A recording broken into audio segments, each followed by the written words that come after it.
y aura forcément quelqu'un qui va l'avoir mauvaise, parce que entre un Cavani, un Pastore, Lucas, en fonction de comment il va revenir, c'est déjà etc. un temps en dessous. Évidemment, là, ceux qui ont le plus à perdre, c'est éventuellement donc Cavani ou Pastore, alors que par exemple Lucas n'est plus du tout dans le 11 titulaire. C'est pas le premier nom que tu vas mettre sur la feuille. Pour l'instant, Lucas, il a un temps de retard par rapport aux deux autres cités.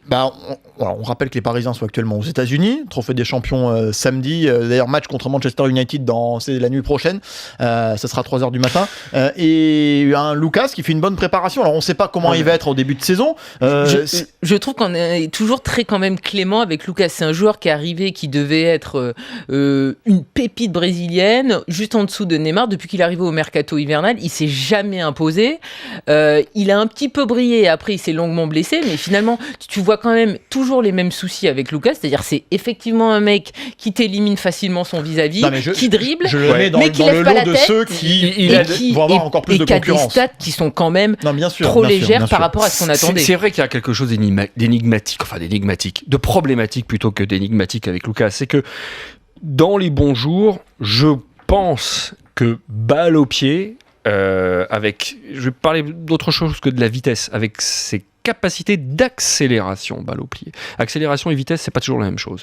C'est un joueur rare. En revanche, son côté cassage de rein, sur 4 mètres. Oui, cassage de rein et torticolis, exactement. Ça. En revanche, effectivement, on se rejoint. Finition, il n'y est pas. Et au moment de lever la tête et de faire la bonne passe, la moitié des qualités en finition qu'il a sur le début de ses actions, il sera un des meilleurs joueurs du monde. En revanche, c'est vrai que problème d'irrégularité et dans le sens de ce que vient de dire Karine, et ça, c'est pas nous qui l'inventons. Il vient de louper 2 fois le train de la Coupe du Monde 2010 avec sa sélection et de la Copa América. Alors que Marquinhos, lui, a été pris à la Copa América. Et il est de la même génération que Lucas, à peu de choses près, ou même c'est près. Donc c'est que la CBF, Dunga et Scolari avant Dunga, ils l'ont regardé, ils l'ont vu, ils sont renseignés, et puis ça fait pas trop l'affaire finalement. Non, pourquoi j'ai évoqué Lucas, mais comme d'autres, il y en a plusieurs à mettre dans le même seau de la concurrence qu'il va y avoir sur le plan offensif. Il l'avait dit, mais toi l'avais dit, on en parle même plus. Lui, pour le coup, je pense que c'est fini. Le club, je pense que là, c'est fini. Mais on parle de Di Maria qui est actuellement blessé.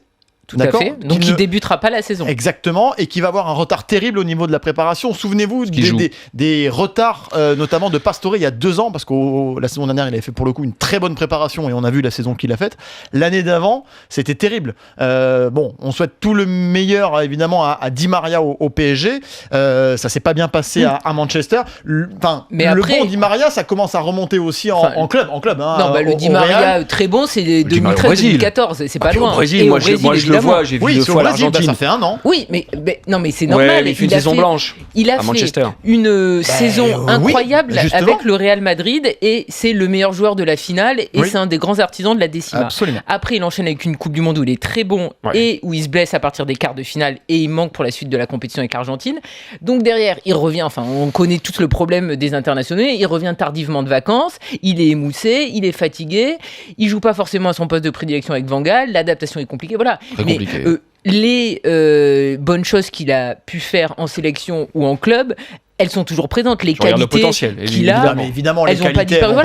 Et puis de toute façon, il y a quand même de longs mois où... mais je suis d'accord sur la préparation. Surtout la fin de saison, il a été très peu titularisé par Van Gaal. Mais après, de toute façon, Di Maria, on l'attend pas au mois de septembre, c'est toujours la même histoire. On veut qu'il soit au top en février-mars, quand le PSG aura besoin du joueur qui peut te faire gagner des matchs et qui peut faire briller tes coéquipiers. Ouais, mais Karim, t'as pas fait la préparation. Ok, que t'aies pas fait la préparation, c'est déjà un handicap. Mais tu fais pas la préparation, tu changes de club encore, tu reviens dans un nouveau contexte. Tu te mets une pression supplémentaire. En plus, on va parler de son salaire qui est payé alors qu'il joue pas. Et puis ça sera de l'attraction numéro 1 du PSG. On va essayer d'être un peu patient. Ça part pas. Si c'est signé, attention. Oui, mais bien sûr. On va essayer d'être un peu patient. Un peu. C'est nouveau la patience. En tant qu'observateur, en disant qu'effectivement, ce sera en février, là où tout se joue en Ligue des Champions, qu'il faudra qu'il soit à fond. Mais les supporters parisiens, je suis pas du tout sûr qu'ils réagissent comme nous. Non, mais d'accord, Loïc. Mais c'est un challenge. Ce joueur, il est désiré par le PSG. Il demande une petite fortune pour venir en tant que salaire aussi. Et il doit supporter cette pression-là. Il doit la supporter. Voilà. Les absents ont toujours tort. S'il va occuper l'infirmerie les premiers temps au Paris Saint-Germain, c'est qu'un autre va jouer à sa place. C'est plutôt un autre qui ne sera pas un transfert, mais quelqu'un qui est déjà dans l'effectif. si on pense tous aux mêmes joueurs ou à un Cavani ou un Pastore, allez, pour les citer, eux, ils sont imposés dans le vestiaire, ils sont imposés dans le 11 de départ, et Blanc les connaît vraiment dans son système. Ça peut être encore plus difficile pour Di Maria d'aller dire à un moment à un de ces gars, bon, t'es gentil, moi je coûte tant. Mais tu dégages. Et tu vas sur le banc, mon gars.